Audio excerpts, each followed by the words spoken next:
Hi, everybody. I think you can see me and probably hear me. Just wanted to welcome you all. We'll get started in just a few minutes. Happy December and hope everyone is doing well and just hang tight. I just did my bathroom run, so we'll be starting in just a minute or two, okay? See you soon.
Hi, everybody. We're just waiting for a few more folks to join the call.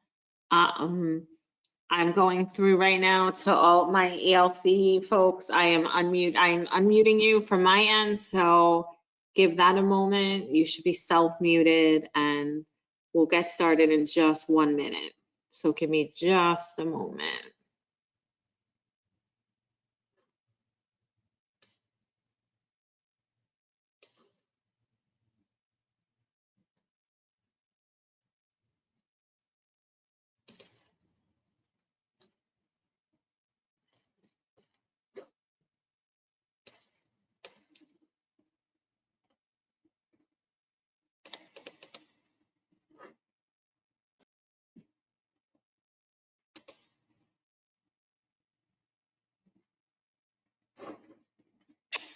All right.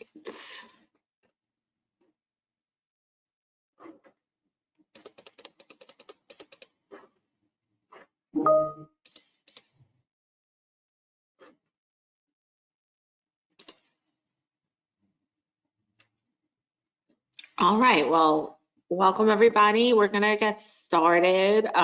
There's still more people logging in. But before we get started, we always do something to kind of bring us all together. So I'm going to share a quick video that I think you will enjoy.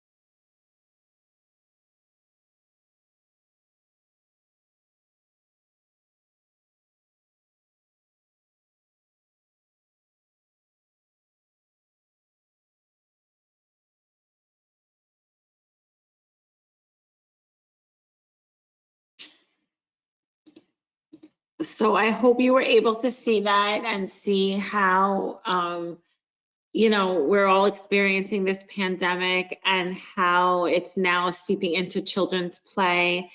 In our handout section, there are 3 handouts. One of them is an article on how play is becoming how COVID is becoming part of play for kids. And just remember, like, play, as they say, play is the work of the child. And it's okay, and it's great to lean into that play with them, because that's how they're processing what's going on in the world. So it just, one of our coaches found that video and shared it, and I just felt like it was so nice to share with everybody here today and just say, you know what, Serena Williams, she leaned into it with her daughter because it's around her. So take a look at the article when you can. And with that, I am going to send it over to Renee. Renee, you are self-muted now.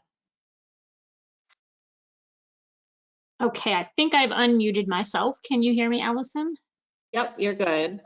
Perfect. Okay, well, good morning, everyone. Thank you all for being on today's plan meeting. I'm really excited to be here today.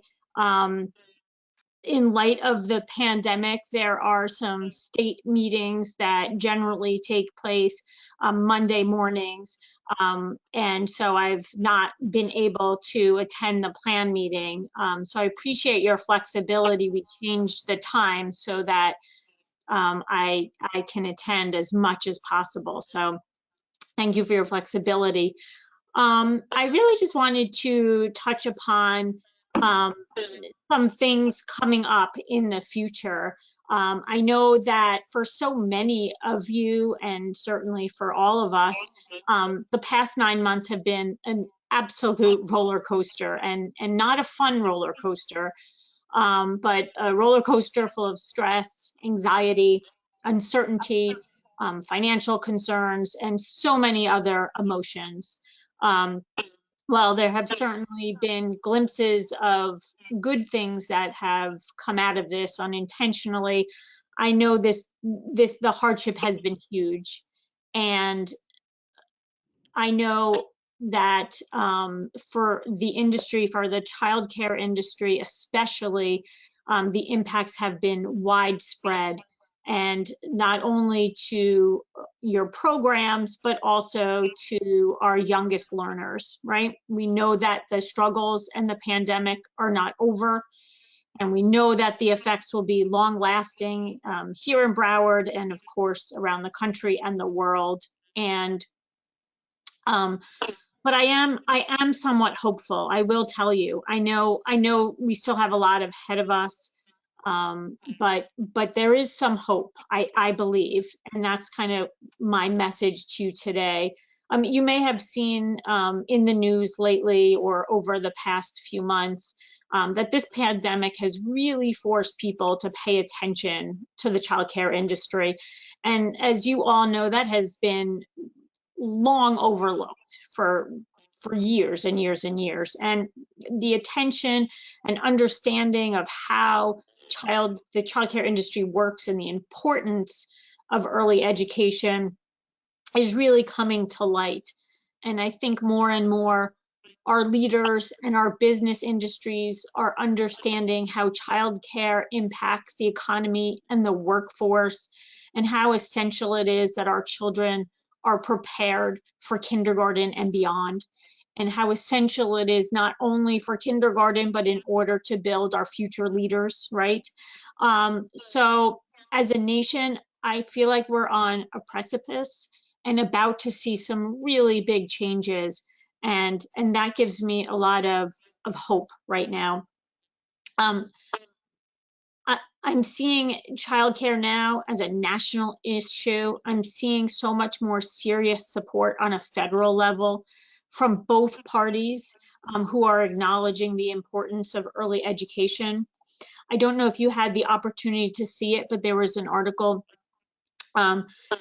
in a paper recently that President-elect Joe Biden has made childcare part of his platform. I don't know if you saw that, but he put in a whopping $775 billion plan that includes making preschool universal for all children ages 3 and 4. He also plans to include an $8,000 childcare tax credit per child for families that would make childcare more accessible to parents, especially those who struggle day in and day out to make ends meet. So as you can see, you know, childcare is finally being recognized as the essential resource that it is, both for parents and children. People, including businesses and politicians, are starting to understand how important the investment is in the future. It will be really interesting to see how this plays out nationally. And while we may not see change overnight, it's clear that across the country that there is absolutely an interest in investing in early care and education. I can tell you from a state level, we are hearing legislators who are interested in learning more about childcare and education. I am seeing a shift. I really am, instead of the early learning coalitions knocking down the doors of legislators, we've been having legislators come to us and say, what do I need to know about the childcare system? What's working, what's not working? And that's not something we had in the past. Before, there were 1 or 2 champions. Now at a leadership level in the legislators, we're hearing them say, what do we need to know?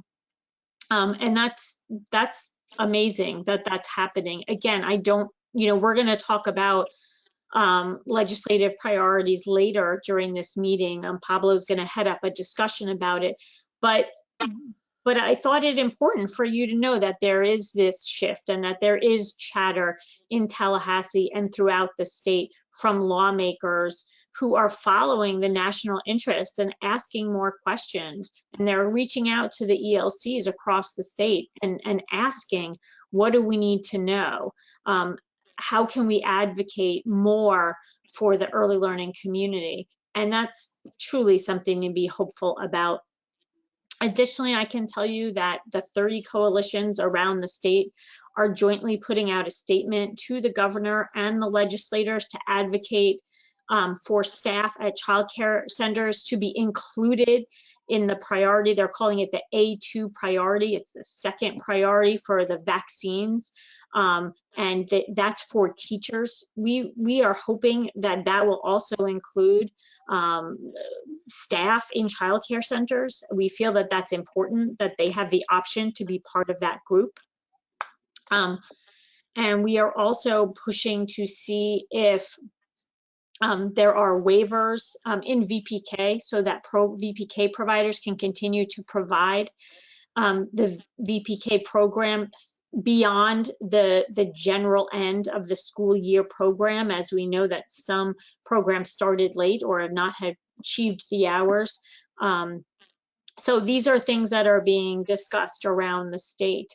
But again, I know that the long-term effects of the pandemic is something that is on all of our minds. I know that the effects will be around for a long time. But I think that, I'm trying to see that there is some sunlight out there, and that there will be change in the community and statewide for the childcare community, and I mean nationwide as well. And lastly, I just wanted to point out that I know something else that's on your mind may be the increase that was passed in minimum wage over the next few years. And I did want to just let you all know that that's something that we're looking at internally at the ELC in Broward, but also from statewide perspective, we're talking to legislators about the impact both on our child care providers as well as the families. And the impact may not be right away, But over the next few years, there certainly will be an impact. And we're doing, we're certainly doing some analysis locally, but we're making sure that this messaging is getting to legislators now, that we're not waiting, and it's understand, and that legislators understand the impact that this will have on this industry. So with that said, hopefully, it's the holiday season is upon us, and I know that we're still in the midst of a pandemic and cases still continue to rise. These have been absolutely horrible times, but I did want to spread at least what I hope is a little bit hopeful for the future. But I also wanted to take this opportunity to thank you for all of your hard work and efforts, as so many industries and businesses shut down. This community stayed open, and even if your doors were closed, you still remained connected with your families and the children, and did what you could to open up as quickly as you could. And we are at over 99% of our childcare providers continue to care for children despite the pandemic. And so I just needed to give you all a huge thank you for all you do. And of course, I wanted to wish you all as happy holidays as much as possible, and that hopefully you can find some time with your family, friends, loved ones, or whatever gives you joy during this difficult time. And I wish us all a healthy and much better 2021.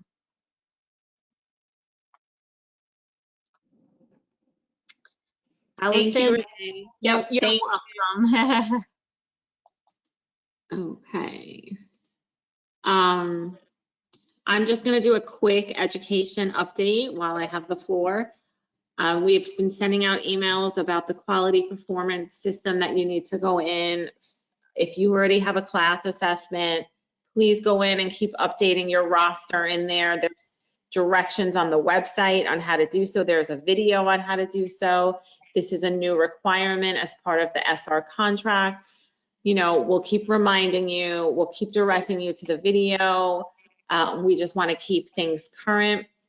As mentioned in previous plan meetings, our class assessments are currently on hold. We are not coming out just yet. We will keep you posted as plans for this possibly change or anything. We will always keep you posted on this. And then I did want to share something that last week or the week before, we had sent out an email that OEL had made some recommendations for the rule around program assessments. So the biggest thing I just wanted you guys to be aware of is that right now, one moment.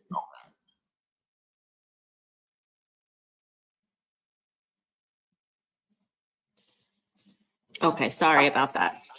There's an echo going on and I'm not quite sure why. Okay, so basically what was announced in the next rule change is that they're going to make the change from right now it's 20% enrolled children to 10% enrolled SR children. So the rule is now in promulgation. That means it was brought out. We sent you information about listening in, sharing your thoughts about everything to OEL, and we will just keep you posted as we get more information about how, once that rule goes into effect, how it changes everything here on the ground. But again, remember right now, due to the pandemic, our class assessments are currently on hold, and we will keep you posted on everything as we get the news. So with that, I am going to turn it over to Amy Unger. Amy, you should be self-muted and be able to unmute yourself. I believe I just did. Can you hear me? Yeah, woohoo, it worked. Worked on the first try. It's a good day. Hi, everybody. So I just wanted to take a few minutes to make you aware of a new requirement that is coming up just around the corner. This is not a local requirement. This is coming from the Office of Early Learning due to a state statute that all subcontractors of the Office of Early Learning are required to comply with E-Verify. That's the system that ensures that only people who are authorized to work in the US are employed as a subcontractor. So providers who contract with us for school readiness or VPK, this means you're considered a subcontractor. If you have seen your document page on your provider profile lately, you might have seen that there's already a place there for you to upload a document. So basically, when you complete your provider profile, if you check off that yes, you want to do school readiness or yes, you want to do VPK, the system creates slots for you to put the required documents. So any of you doing school readiness or VPK have a place to put a document that verifies that you're actually in compliance. So before the end of this week, you're going to be getting communication from your provider relations specialist that has a sample affidavit for you to complete, for you basically just to attest that you are in compliance with E-Verify. So this rule is not in effect immediately. It's in effect for any provider contracts that come after January 1.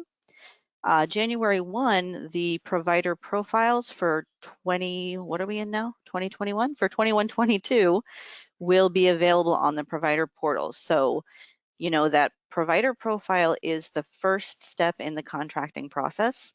So basically, when you complete your 21 profile, you're going to have to upload a copy of that affidavit, and that will satisfy the requirement. If you're not familiar with the E-Verify process, you can go to e-verify.gov, and there's a button that you click that just says I am an employer, and it walks you through the whole process. The affidavit does need to be notarized, so that's something you want to look out for. It's just a sample what we're going to send you, so if you have some other document, that's fine. But most providers probably don't have any place else that they're reporting this, so they wouldn't necessarily already have that document. So when you receive the email from us, the document will be attached. You'll be able to complete it and upload it when you do your profile, and you will be good to go. And that's all I have for you today. Thanks, Amy. All right. Next up on the agenda is Keisha. Keisha, you should be self-muted and be able to unmute.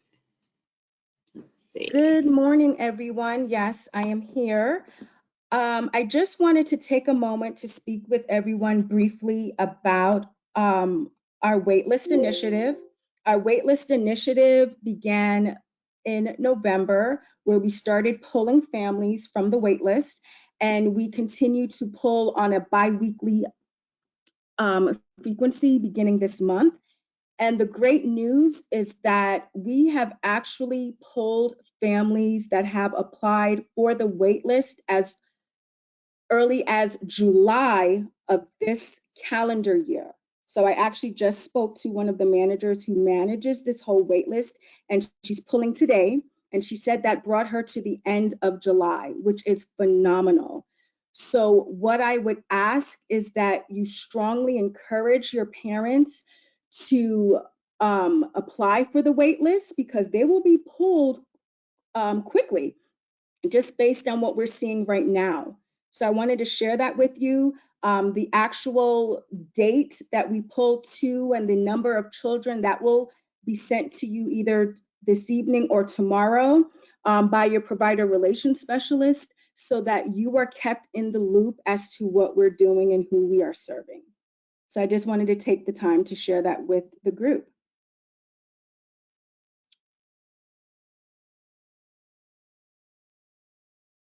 Thank you, Keisha. No problem. And just an FYI, just shout outs to Kara. I know there's been some questions related to our first responders and the dimmer switch and co-payments. And what I'm going to do is make sure that we send out a communication so that we lay that process out for you and give you a contact, so that if you do have additional questions relative to what the co-payment will look like come January, that you'll have the opportunity to ask your questions and things be clarified for you. I wanted to also add that. Sorry, I didn't share that with you before, Allison. No, don't go yet. I have a question for you that came through. Okay. So what is the best advice for us to give to parents on how to follow up on their applications? Well, we actually have, if they have any questions, they can either give us a call, on our main line, or we actually have an email address dedicated to serving them. That email address is enrollment@elcbroward.org.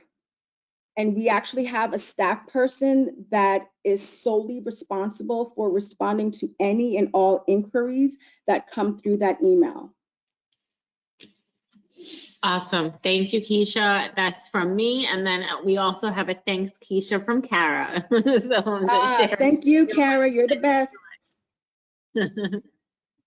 Okay, next up is Christine. Greetings, can you hear me? We can hear you. Oh, okay, so I just want to give you an update on where we are with some things related to reimbursements. First off, as we've mentioned at prior plan meetings, the waivers that OEL has had in place since the beginning of the pandemic are now still set to expire December 31st. That means that absences will go back to what they used to be before. Up to 10 paid absences and documentation will be required. And also that parents will now be required to pay their co-pays. So effective January 1st, you're going to need to start implementing that again. And that is, of course, with the caveat that the state doesn't, at the very last minute, extend those waivers. But at this time, we know that those waivers are expiring, and so we advise you to gear up to prepare for that starting January 1st. And then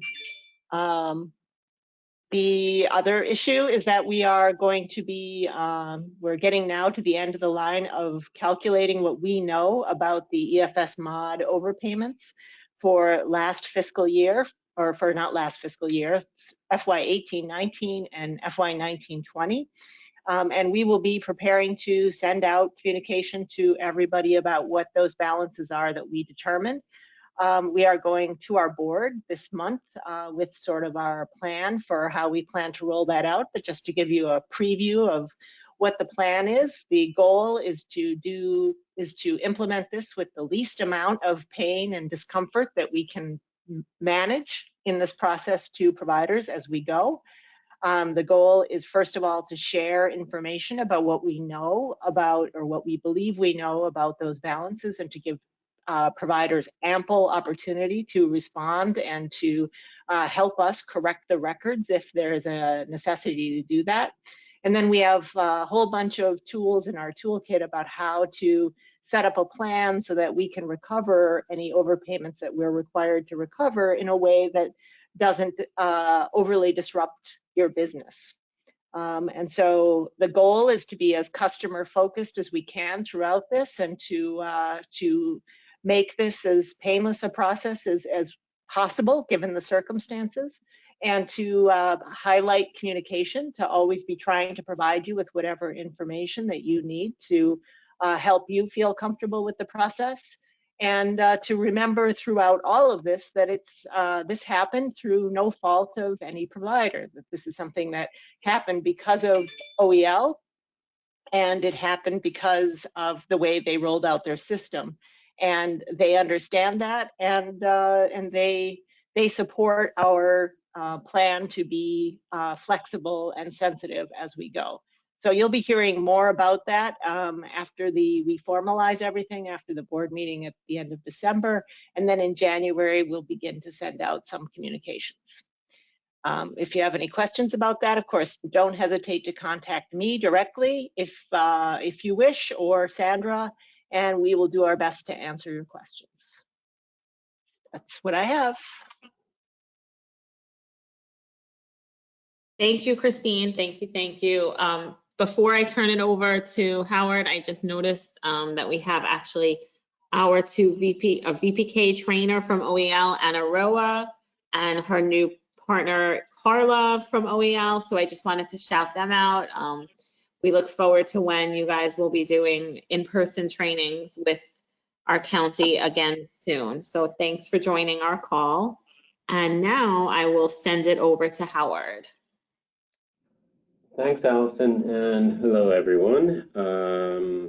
I am going to do a really quick report on the CARES Grant Phase 4 applications. So we got more than we had for Phase 3, Phase 2, or Phase 1, so I'm going to say that's really good. So we're thinking that this technology-based form maybe made it easier for most. That said, about 120 folks we could see that they had issues with it, that they started their applications and didn't finish them. They didn't send them in. Some folks thought they sent them, but they never hit send. We have now successfully processed 279 applications, so that's decent. And I'm hoping that you guys also use the CRM, the tool that we're using, to be able to track your own application to see how it went from me to initial assignment, to the QA assignment, to now pending payment. So if not, then next time we do it, hoping somehow that there's a next time, we'll go through that technical assistance training again. And that's, I think, about all I have to say about this one, Allison. Other than payment is coming soon. Christine and I talked this morning. She's going to try and have an early January payment date. That said, anyone who's still in our system because they had problems submitting the application, they may be a later batch, but the vast majority at this point are approved pending payment. Okay, awesome. Thank you, Howard, for the update. Let's see, and last on the agenda, I'm gonna unmute Pablo. Pablo, you're unmuted, and just give me a shout out when you want me to start doing our polls. Sure. So can everybody hear me all right? Yep. Great. I was going to say good morning, but it's afternoon. At least that's what my stomach is starting to tell me. So I know folks might be getting ready for lunch, so I will also try and go quickly.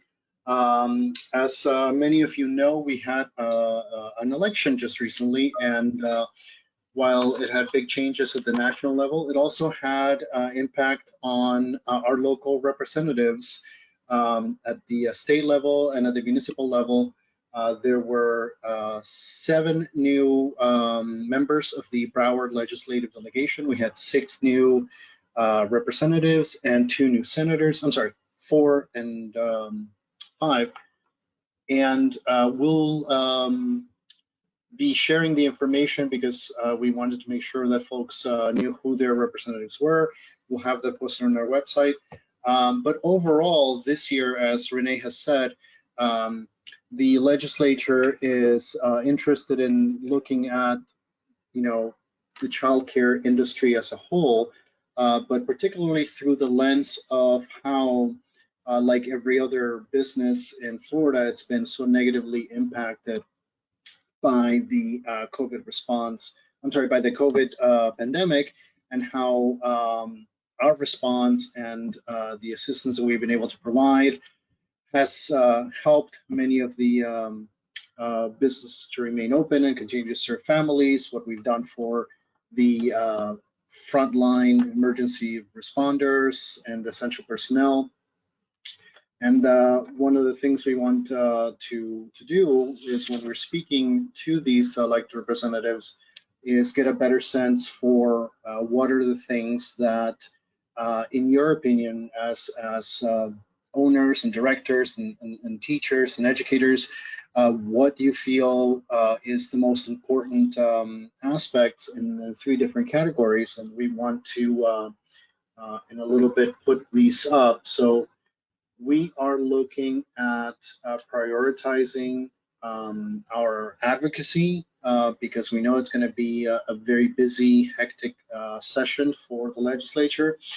So we want to target things that might be easier to bring up to their attention and really focus on that.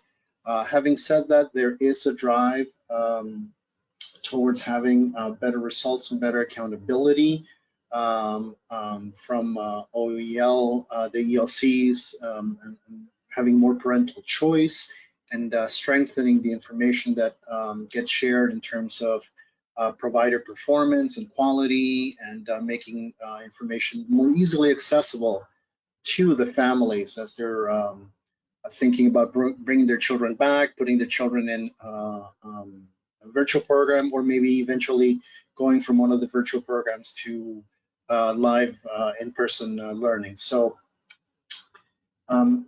if we could get started with the first category, which is COVID-19 relief related questions. We want to know from the 4 categories that you guys see up there, which do you think has been the most impactful for you in terms of your businesses? And I will throw it out there and have you guys vote on just the top one for you, and we'll see what the results are. All right, we'll give it a moment. 2% voted, so just hang on there.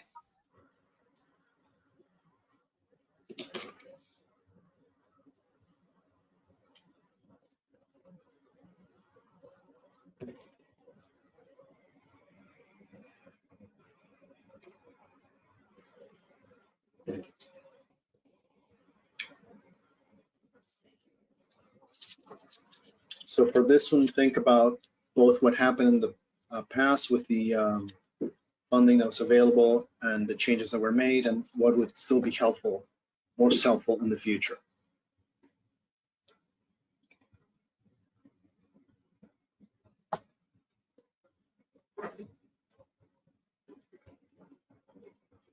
We're at 40, about halfway voted, so we'll give it another few minutes, another few seconds.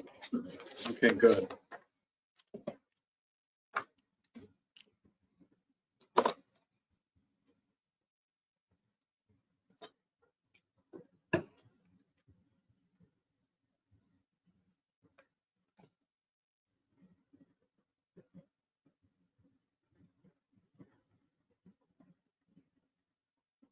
Come on, everybody, vote. We have 60% of you voted. We're gonna count it down in a second.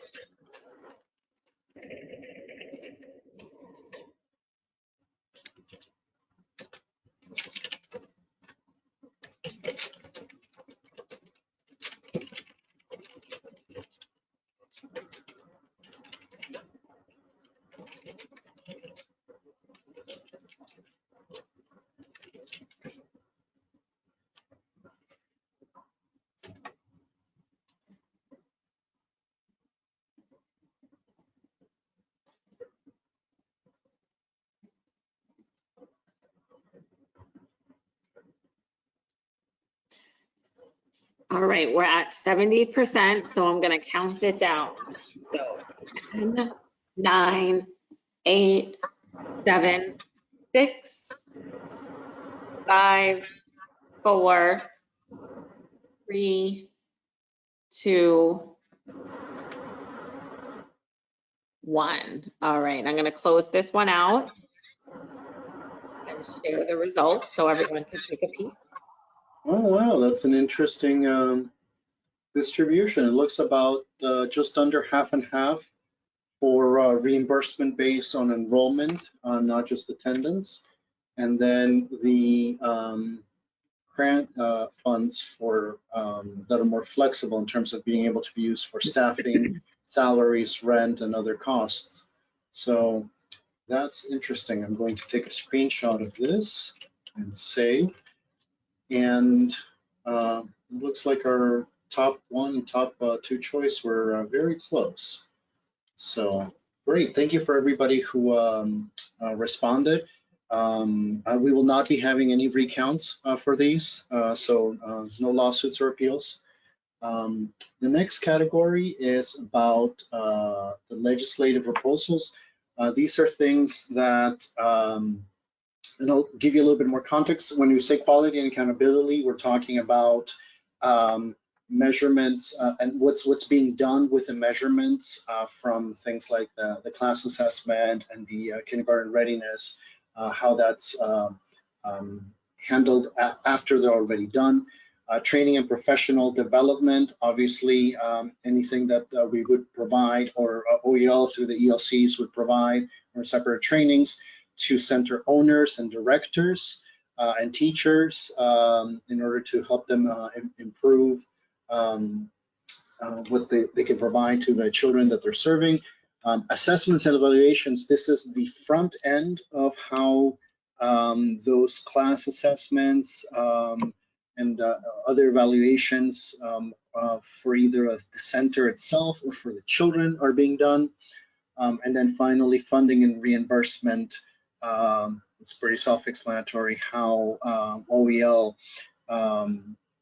funds and pays for both school readiness and VPK.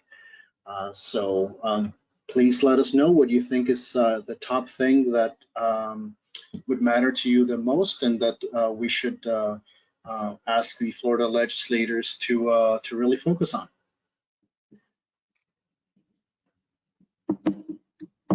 All right, we're about halfway there, so we'll give it another few seconds.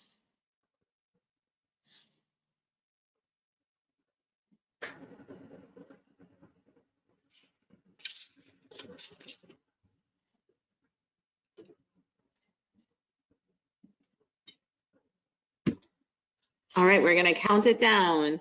10, 9, 8, 7, 6, 5, 4, 3, 2, and 1. I'm going to close it out. Okay, that was a little bit more decided. It looks like the overwhelming majority are really looking at funding and reimbursement as the top focus. So let me go ahead and save this as well. So yeah, more than 2/3 of you place that as a priority. So, and then training and development and assessments are kind of distant second and third. So that is good. All right, so for the final category, we're going to ask you to rank on OEL administrative changes. And this is the kind of rulemaking in administrative law that OEL is usually able to do after they do the public comments and they get feedback, and they present the rules up through their administrative process. So these are things that we might be able to happen without having to get a vote in the Florida legislature and getting it signed by the governor and all that stuff. So in terms of things that might be able to advocate for on behalf of you, I've heard from a few providers who are asking for a hold harmless or a waiver period for the evaluation scores, since we know that with new staff, with fewer children, with children having not physically attended for a long time, and even kids who have been attending, it's a stressful time. It's difficult for children and families. We all know that scores for everybody from preschool all the way up to graduate students is going to be lower than in previous years. The second one would be continued reimbursements based on active enrollments, not just attendance, because we may see another wave of increased COVID cases that it's really overwhelming. And even if we don't have a government shutdown, we may just see a lot of parents who are holding their children back out of concern. Need-based grant assistance for centers would be a little bit different than the open grants that we've had in the past, where centers would apply based on their individual circumstances. So it wouldn't be the same as everybody getting the same amount. It'd be centers getting enough based on what they're doing now, how they're doing now, as opposed to what they were doing in previous years. And finally, additional assistance, financial assistance, to help retain good staff and to help recruit good staff. I know I've talked to many of you who were very sad to lose teachers and assistants that you've had for years because they got other job offers, or you know, they had illnesses in their families and they were unable to continue. So if you can vote on which of these would be your top choice, and I think if you can put on the chat for this question, any other questions, if you have a second choice that you feel very strongly about, please let us know about that as well. So let's go ahead and start the vote.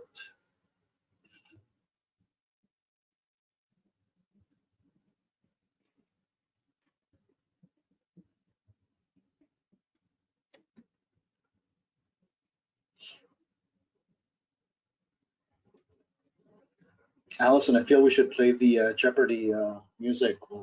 Right. We have, in honor of Mr. Alex Trebek, who Oh, greatly missed. I forgot. Oh, that's. All right, we're gonna count it down now. 10, 9, 8, 7, 6, 5, 4, 3, 2, 1, and I'm gonna close it out.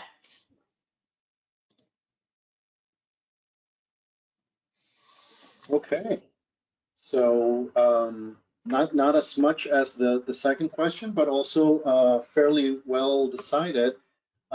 Just under half of you feel that the continuing reimbursements based on active enrollments for students is the most important thing.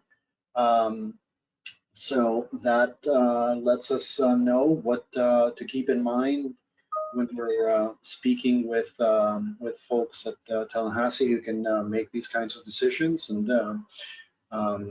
you know, compared to what we're hearing from other ELCs here in South Florida, you know, our needs, because we've been much more heavily impacted by the COVID pandemic, are different than those in other parts of the state, especially in rural parts of the state.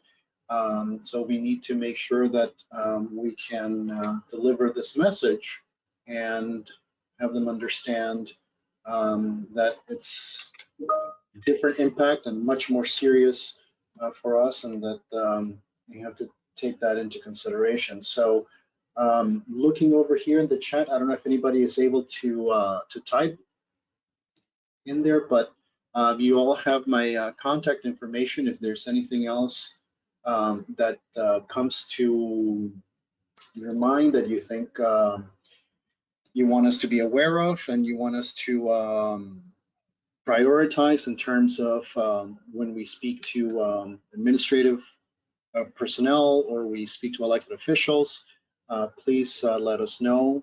My email is pcalvo@elcbroward.org. Thank you all very much for participating. Thank you to those of you that I've had the opportunity to speak before this and helping us to kind of narrow down these categories. We appreciate it. We're very grateful for all that you're doing for our children and families every day, and we want you to know we're going to do everything we can to help you and your businesses continue to recover from the public health and the economic crisis. Great, thank you, Pablo. Okay. And with that, I believe we are at the end of our agenda. Yeah, just you can email. If we get additional feedback, if you have additional feedback to share, please just let us know.